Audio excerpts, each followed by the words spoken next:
მოგესალმებით, დავიწყოთ ბიზნეს ინსაიდერი ტრადიციულად გასული დღეების და ამ შემთხვევაში გასული დღის მნიშვნელოვანი მოვლენებით, ისევე როგორც საინტერესო თემით ეს უკვე გასულ დღეებს შეეხება და საინტერესო სტუმრებით რა თქმა უნდა, თუმცა დავიწყოთ თანმიმდევრულად მცირე ანალიზით საფრთხეში და ანალიზი ეძღვნება სწორედ გუშინდელ დღეს, კერძოდ ჩვენ ვნახეთ ინვესტიციების მაჩვენებელი, რომელიც გასული პერიოდის ანალოგიურ მაჩვენებელთან შედარებით არის გაზრდილი, შეგვეძლება რომ ეს ნაწილიც ვნახოთ, თუმცა ამავდროულად ჩვენ ხშირად ვსაუბრობთ ხოლმე ეროვნულ ვალუტის კურსთან დაკავშირებით, უпростоრად მაქსიმალურად ვცდილობთ რომ ყოველდღიურად ამაზე ინფორმაცია მივაწოდოთ ჩვენს მაყურებელს და ამ შემთხვევაშიც თუ ჩვენ ავიღებთ გუშინდელ მაჩვენებლებს, საბამისად დღევანდელი დღისთვის მოქმედი ლარის კურსი კვლავ გამყარებულია, ჩვენ აღვნიშნეთ რომ გარკვეული ტიპის ტურბულენციის შემდგომ, რომელსაც გასული კვირის მეორე ნახევრიდან ჰქონდა ადგილი გასაგები მიზეზების და გამო მათ შორის დოლარის გლობალური გამყარების ტენდენციიდან გამომდინარე ლართან მიმართებაში შეინიშნებოდა რყევის მაჩვენებლები, თუმცა ვხედავთ დასტაბილურებას ტენდენციის, მაგრამ კვლავ დამოკიდებულები ვართ გარკვეულწილად გლობალურ პროცესებზე, რომლის პროგნოზით ცხადია ახლა და აქ ისევე როგორც მსოფლიოს ჩვენც დიდწილად გაგვიჭირდება, თუმცა მოვლენებს კი ვადევნებთ თვალყურს და შესაბამისად გაწვდით აღნიშნულ საკითხებზე ინფორმაციას. თუმცა დაუბრუნდეთ ინვესტიციებს პირველი დიაგრამა თუ შეიძლება, სადაც ჩვენ შევხედავთ ვითარებას პირდაპირ უცხოურ ინვესტიციებთან მიმართებაში და ვხედავთ სწორედ 2024 წლის მაჩვენებელს, რომელიც არის შედარებული 2025 წლის მაჩვენებელთან და ვხედავთ ამ ვითარებას, რაც გვაქვს დაფიქსირებული, ვხედავთ ზრდის ტენდენციას ამ წლში და ყოველთვის მნიშვნელოვანია, როცა ჩვენ ვსაუბრობთ პირდაპირ უცხოური ინვესტიციების ზრდის მაჩვენებელზე, ვინაიდან ახლა ლარის კურსზე დავიწყეთ საუბარი და აუცილებლად უნდა აღინიშნოს, რომ ლარის კურსის ზრდის და ლარის კურსის სიმყარის უფრო ზუსტად რომ ვთქვათ, პარალელურად აუცილებელია ვახსოვოთ ფაქტორები, რომელიც ლარის კურსზე გავლენას ახდენს და მათ შორის არის სავალუტო შემოდინებები. ხო, სავალუტო შემოდინებები, რომელიც დაკავშირებულია ტურიზმისთან შემოსავლთან, რომელიც დაკავშირებულია ექსპორტიდან შემოსავლთან, რომელიც დაკავშირებულია გადმოეწყობთან და რომელიც დაკავშირებულია სწორედ პირდაპირ უცხოურ ინვესტიციებთან და ხშირად ჩვენ ვახსენებთ ხოლმე ლარის კურსის გარკვეულ დროებით მერყეობაზე, ვახსენებთ სიტყვას, რომ ფუნდამენტური ფაქტორები მასზე არ მოქმედებს. დიახ, ფუნდამენტური ფაქტორებია სწორედ ის 4 ფაქტორი, რომელიც ჩამოთვალეთ და მათ შორის ვხედავთ ხომ რომ 2025 წლის მეორე ნახევრიდან ჩვენ ვხედავდით გამყარებულ ლარის კურსს, რომელიც გვაქვს დღესაც და ფუნდამენტური ფაქტორები, დიახ, ერთ-ერთი მნიშვნელოვანი ფაქტორი სწორედ ინვესტიციები იყო და ეს ნაწილი ჩვენ ვნახეთ აქ, ასევე ვნახეთ სარეკორდო შემოსავლები ტურიზმიდან, ისევე როგორც ვნახეთ სარეკორდო შემოსავლები ექსპორტის ნაწილიდან და სტაბილური მაჩვენებელი გადმორიცხვებიდან. ყველა ფუნდამენტური ფაქტორი, რომელიც ლარის კურსზე გავლენას ახდენს, ჩვენ ვნახეთ რომ პოზიტიური ტენდენციით ხასიათდება, საკმაოდ შემთხვევაში სარეკორდო მაჩვენებლები და ცხადია არ არის გასაკვირი ლარის კურსის გამყარების ნაწილი, არც ეს და არც ის, რომ ამ პერიოდის განმავლობაში მიუხედავად იმისა, რომ წინასწარმეტყველები პირიქით იქნებოდა, ეროვნულმა ბანკმა შეძლო რეკორდული რაოდენობით რეზერვების შეძენა მთელი ამ პერიოდის განმავლობაში. თუმცა, როცა ჩვენ ინვესტიციებზე ვსაუბრობთ და ინვესტიციებს ჩვენ შემდგომ გადასცემებში კიდევ უფრო მიმოვიხილავთ, როცა ჩვენ ინვესტიციებზე ვსაუბრობთ, აუცილებლად უნდა ვისაუბროთ Eagle Hills-ის ინვესტიციაზე და მე მინდა შემდგომი დიაგრამა ვაჩვენოთ, თუ შეიძლება, სადაც როცა ვლაპარაკობთ შემოსავლებზე 2025 წლის მეოთხე კვარტალში ყველაზე მსხვილი ინვესტორთა შორის, ანუ 10 ყველაზე მსხვილი ინვესტორთა შორის და დღეს ბიზნეს ინსაიდერის ექსკლუზივია ეს ნაწილი, 10 ყველაზე მსხვილი ინვესტორი გავაცანით ჩვენს მკითხველებს ვებგვერდზე ამ შემთხვევაში და აქ ამ შემთხვევაში წარმოგიდგენთ უკვე Eagle Hills-ის ნაწილს. Eagle Hills-ი მოხვდა სწორედ 10 ყველაზე მსხვილ ინვესტორს შორის და ხშირად დიახ იმ ადამიანების ასე ვთქვათ გასაგონად, ხო, შეიძლება გასაგონად, ანუ საიკითხავენ დასანახად. მინდა ვთქვა, რომ როცა კითხვა ისმევა, რომ Eagle Hills-ი ფუჭის იტყვებია და ინვესტიცია არ ხორციელდება, რა ვიცი, აქ სტატი, კონკრეტული მონაცემები, ათეულში Eagle Hills-ი. დიახ, აქ ჩვენ ვსაუბრობთ კიდევ ერთხელ 2025 წელზე და მთავარ ნაწილს ბუნებრივია ველოდებით მიმდინარე წლიდან და მიმდინარეთან პროცესი უკვე მიმდინარეობს, შეიძლება ასე ვთქვათ, ნახეთ Eagle Hills-ის პირველი ნაწილი, გაყიდვების პირველი ფაზა 24 საათში გაყიდული უძრავი ქონება, რომელიც იყო გამოტანილი და ცხადია ეს ტენდენცია გრძელდება და ჩვენ, რა თქმა უნდა, შესაბამისად წლების ჭრილში, იმიტომ რომ ფიზიკურად ვერ მოხერხდება ერთი წლის განმავლობაში 6.6 მილიარდის ინვესტიციას ველთ. კიდევ ერთხელ მნიშვნელოვანია პოზიტიური დინამიკა ინვესტიციების ნაწილში. როდესაც ჩვენ ინვესტორებზე ვსაუბრობთ, აუცილებლად უნდა ვისაუბროთ, მე ვფიქრობ, გამორჩეულ ინვესტიციაზე, ნამდვილად ვთვლი, რომ საქართველოს ერთ-ერთ სავიზიტო ბარათზე ამ კუთხით ვსაუბრობ ამ შემთხვევაში ამბასადორი აილენდის პროექტზე, განსაკუთრებული მნიშვნელობის მატარებელ პროექტზე და ამ პროექტის უამრავი წარმატება გვინახავს ჩვენ. ამ შემთხვევაში ამბასადორ აილენდ ბათუმის პროექტი MIPIM 2026-ის გლობალურ ურბანულ ფესტივალზე წარადგინეს. ეს მოხდა კანში, უძრავი ქონების ერთ-ერთ ყველაზე მნიშვნელოვან საერთაშორისო ღონისძიებაზე. 13 მარტის ჩათვლით ფესტივალების სასახლეში მიმდინარე ღონისძიებაზე კომპანიის გუნდის საერთაშორისო ავტორიას პროექტის კონცეფციას და საქართველოს საინვესტიციო პოტენციალს გააცნობს. ფესტივალის ფარგლებში იმართება ამბასადორი აილენდ ბათუმის პრეზენტაციაც, სადაც წარმოდგენილია ხელოვნური კუნძულის არსი, ღირებულებები, მისი ურბანული კონცეფცია და ის გამორჩეული საინვესტიციო სელებლობები, რომელთაც პროექტი საერთაშორისო ინვესტორებს თავაზობს. ამბასადორი აილენდ ბათუმის გენერალური დირექტორის გოჩა კამკიას განცხადებით, მსგავსი მასშტაბით პლატფორმა, რაც თქო მნიშვნელოვანია, რათა საერთაშორისო ბიზნეს წრეებს სათანადოდ წარედგინოს როგორც თავად პროექტი, ისე მთლიანად ქვეყნის ხელსაყრელი გარემო და ბატონი გოჩა აღნიშნავს, რომ ეს არის ფართომასშტაბიანი კამპანიის გაგრძელება, სადაც სწორედ პროექტს აცნობენ საერთაშორისო აუდიტორიას. ამბასადორ აილენდ ბათუმის პროექტი 2 ხელოვნური ნახევარკუნძულისა და 1 ხელოვნური კუნძულის ზღვაში ფორმირებას ითვალისწინებს, მართლაც ფანტასტიკური პროექტია და პროექტის მდგრადი განვითარებისა და ჭკვიანი ქალაქების პრინციპების დაცვით ვითარდება. ჯამში მიზნად ისახავს რეგიონის ურბანული განვითარების ახალი სტანდარტების დადგენას. ამ ეტაპზე პროექტის მიწის სამუშაოების 50%-ზე მეტი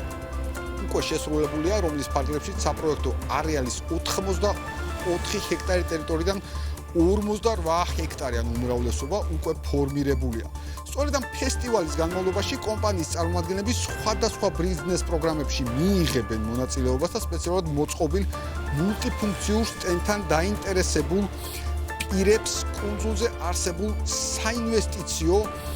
შესაძლებლობებთან დაკავშირებულ დეტალურ ინფორმაციას მიაწვდიან. ამბასადორ აილენდ ბათუმის პროექტს ამბასადორი ჯგუფი საერთაშორისო პარტნიორებთან ერთად ახორციელებს, მათ შორის არიან ცნობილი ბრიტანული კომპანია, რომელსაც არაერთი მსოფლიო მასშტაბით ცნობილი ქალაქის დაგეგმარებაში აქვს მიღებული მონაწილეობა, ისევე როგორც ძალიან ცნობილი არქიტექტურული საინჟინრო კომპანია და ამერიკული არქიტექტურული კომპანია. ასევე თუმცა კიდევ ერთხელ შემსაუბრს ასევე ჯობს, რომ აი ამ ნაწილში დამატებითი ინფორმაცია უკვე კომპანიის ხელმძღვანელობის განმოვისმა. ამბასადორი ბათუმი აილენდი, როგორც გამორჩეული ქართული ბრენდი, აგრძელებს მსოფლიოს ირგვლივ მოგზაურობას. დღეს ჩვენ ვიმყოფებით საფრანგეთში, კანში, სადაც იმართება მსოფლიოს ერთ-ერთი ყველაზე პრესტიჟული გლობალური ურბანული ფესტივალი, სადაც ვართ წარმოდგენილი და გვაქვს საკუთარი სტენდი და ვესაუბრებით საქართველოზე და რა თქმა უნდა ამბასადორი აილენდზე. მოცემულ შემთხვევაში ჩვენი სტრატეგია იყო შეგვექმნა ამ სხულ მოთამაშეებს შორისაც განსხვავებები. და ჩვენი განსხვავება მდგომარეობს იმაში, რომ ჩვენ ვაშენებთ მომავლის კუნძულს და კონცეფციურ უძრავ ქონებას, სადაც უძრავი ქონებაში დაინტერესებულ პირებს აქვს შესაძლებლობა განახორციელონ არა მხოლოდ ინვესტიციები ცალკე უძრავ ქონებაში, არამედ დაიწყონ საქართველოში ბიზნესი იმ მიმართულებით, რომელიც კუნძულზე იქნება წარმოდგენილი. ამ მიმართულებით ჩვენ ვიმუშავეთ ძალიან ბევრი, რათა ფუნქციური ზონების გათვალისწინებით შეგვექმნა მონაცემებზე დაფუძნებული, წარმატებული ბიზნეს სტრატეგიები.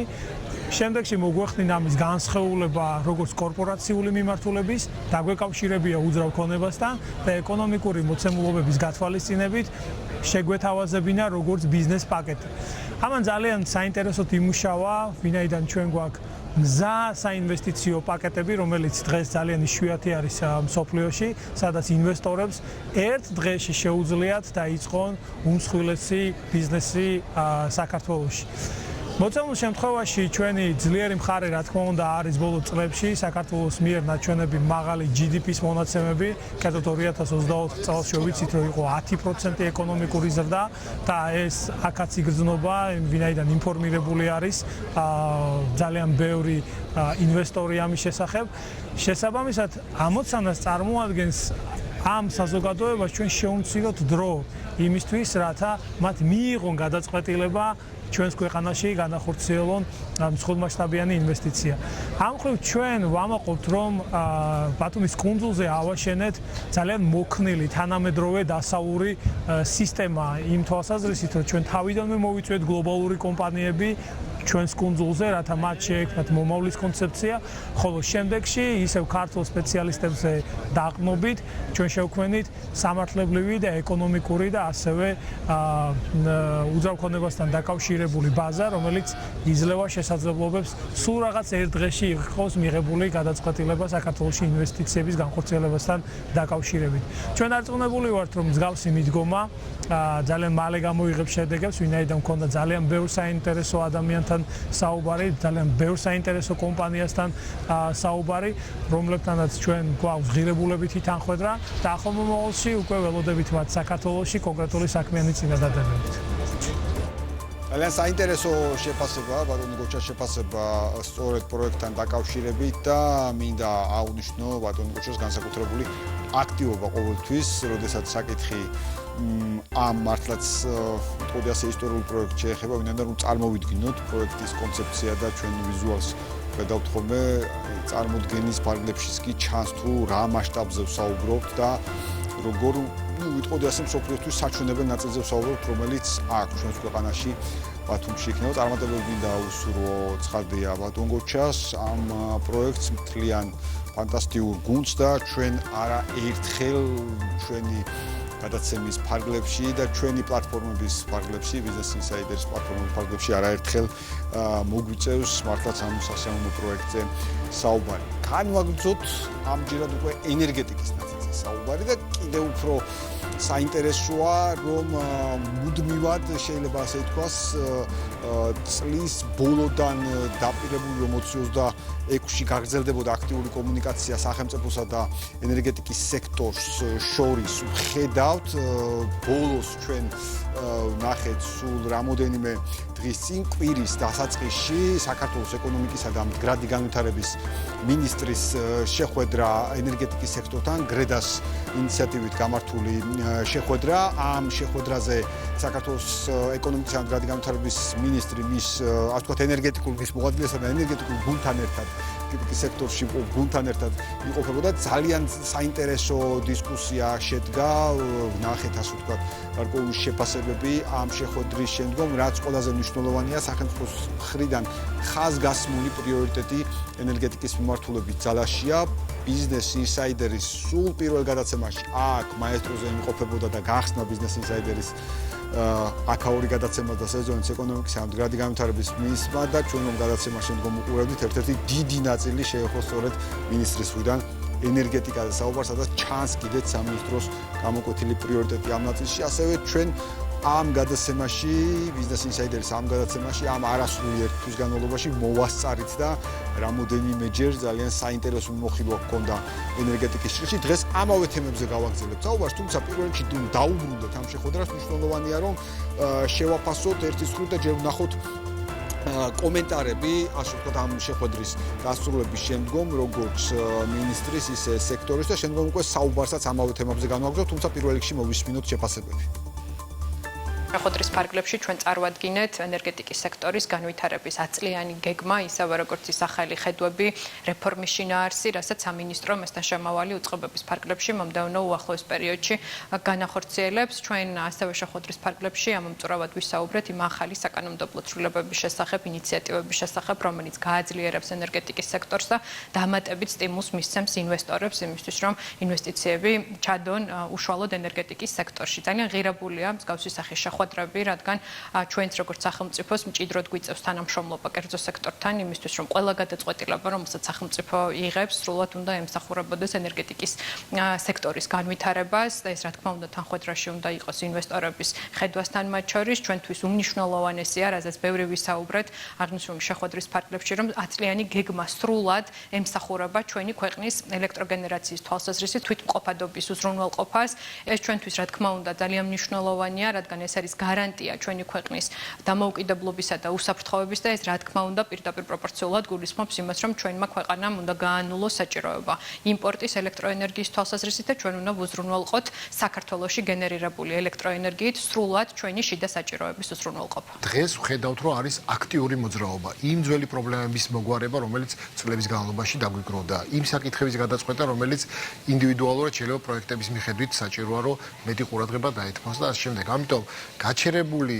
სექტორი გადადის აქტიურ მოძრაობაში და აქტიური მოძრაობის შედეგი უნდა იყოს ის ინვესტიციები, რომელიც ამ ქვეყანაში უნდა შემოვიდეს და ყველაზე მთავარი მიზანი, რომ ენერგეტიკული უსაფრთხოება საკუთარივე ენერგორესურსებით მივახციოთ. შესამჩნევი არის ის ხელშეწყობა და ის მონდომება, რომელიც აქვს ახლანდელ საჯარო სექტორის იმისათვის, რომ განვითარდეს ენერგეტიკა, პრაქტიკულად ეს თქვათ მიძინებული პროექტები და სექტორი, რომელიც უკვე ძალიან დიდი ხანია, თქვათ, მორატორიუმის ტიპის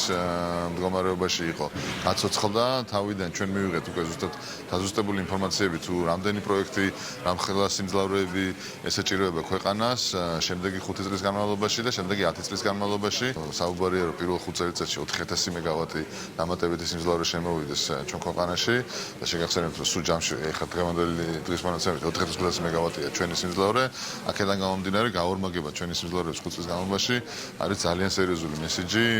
ჩვენი ინვესტორებისათვის. ჩვენი წინა შეხვედრა, ასე ვთქვათ, როცა იყო და სადაც დაისვა საკითხები დეველოპერების და ბიზნესის მხრიდან, არ ვიცი, პირველად ხდება მგონი, რომ